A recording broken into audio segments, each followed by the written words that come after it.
Bismillahirrahmanirrahim. Assalamualaikum warahmatullahi wabarakatuh. Sementara menunggu meeting yang seterusnya, ya, saya nak share sedikit tentang hibah hartanah bercagar. Semalam bila saya keluarkan video bahawa rumah yang masih dalam pinjaman boleh dihibahkan, ya, maka banyaklah pertanyaan yang datang, ya, dan ramai yang bertanya, kenapa penting untuk kita buat hibah bagi rumah yang masih dalam pinjaman ni? Kan susah kan? Biarkan je lah macam tu, ya. Tak payah buat hibah, tak payah buat apa benda semua kan. Sebab rumah kita kan masih kebanyakan daripada pinjaman perumahan kita kan di cover oleh MRTA atau MRTT. So apa masalah dia? What's the problem? Okay, the problem dia sebenarnya macam ni.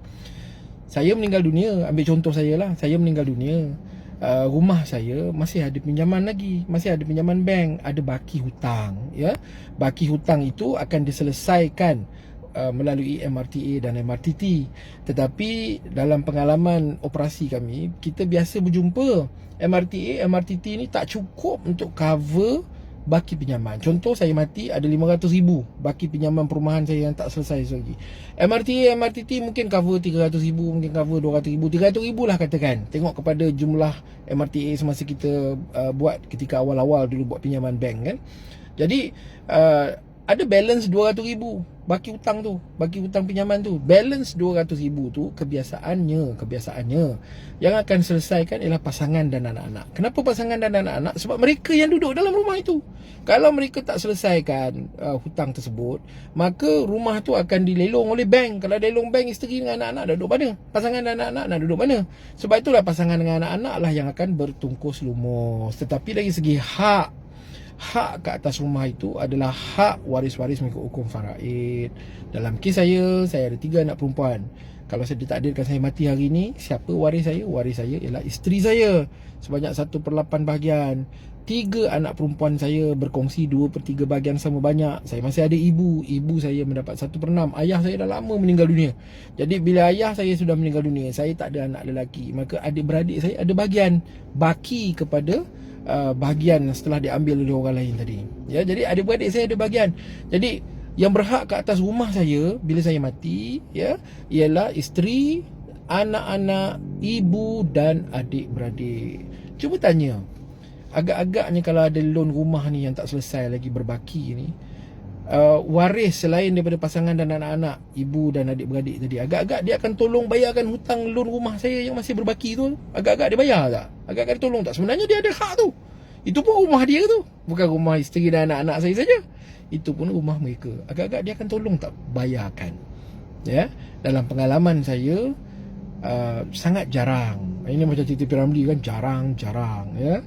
Jarang-jarang waris selain daripada pasangan dan anak-anak yang akan membantu menyelesaikan pinjaman, baki pinjaman perumahan tersebut, ya. Hak-hak mereka ada hak, tapi sangat jarang mereka akan bantu untuk selesaikan. Sebab mereka pun ada komitmen mereka sendiri, ya. Bukanlah kata mereka ni kan, kebanyakan waris tak mampu pun sebenarnya. Mak bapak yang duduk kat kampung nak bayar hutang anak kat bandar macam mana kan? Dia tak mampu pun, ya.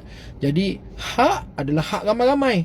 Tanggung kos siapa? Tanggung kos ialah isteri dan anak-anak. Jadi biasa kita jumpa kes isteri yang bertungkus lumus mencari jalan macam mana nak bayar baki pinjaman rumah ni. Kalau tak bayar, nanti rumah kena rampas, kena lelong dengan bank kan. Bank dia tak kira mati ke hidup ke, saya punya wang mana kan. Bank tak dia punya baki pinjaman dibayar balik. Jadi dengan adanya hibah bagi harta yang masih bercagar, pasangan yang ada loan rumah mati, ya, kalau ada baki tak diselesaikan, isteri juga yang terpaksa bertungkus lumus membayar baki pinjaman. Tetapi isteri akan seronok sebab dia bayar baki pinjaman bagi rumah yang sudah pun menjadi milik dia, telah dihibahkan kepada dia. Betul tak tuan-tuan dan puan-puan, ya? Tanya diri sendiri, berapa banyak kes kita jumpa bila suami mati, isteri dihalau daripada rumah oleh waris-waris suami yang lain. Jumpa tak kes yang tu? Saya jumpa. Sebab saya dah kerja dalam bidang ni 22 tahun. Macam-macam saya dah jumpa dah. Jadi sebab itulah orang suami isteri yang masih yang membeli rumah secara pinjaman adalah sangat penting untuk anda membuat hibah bagi harta atau rumah yang masih dalam pinjaman tersebut, ya. Nanti akan datang saya akan ceritakan pula daripada perspektif bank, macam mana pula hibah dari segi harta yang masih dalam pinjaman bank. Jadi kalau orang yang kata harta dalam pinjaman bank tak boleh dibuat, biarlah dia, tak payah dia buat. Bila dia mati nanti waris dia settle sendiri lah, pandai-pandai lah settle sendiri macam mana, ya.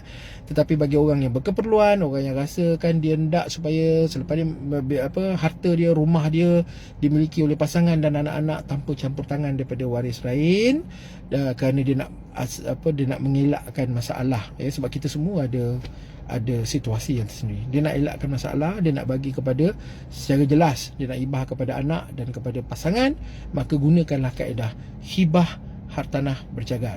Orang lain tak boleh buat, datang ke WhatsApp Shop Berhad. InsyaAllah WhatsApp Shop Berhad boleh bantu, kerana kita telah pun membuat penyelidikan ilmiah.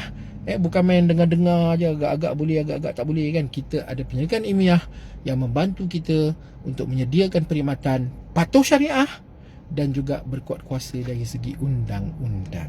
Jadi jangan keliru, jangan buntu.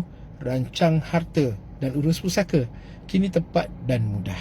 Wabillahi taufiq wal hidayah. Wassalamualaikum warahmatullahi wabarakatuh.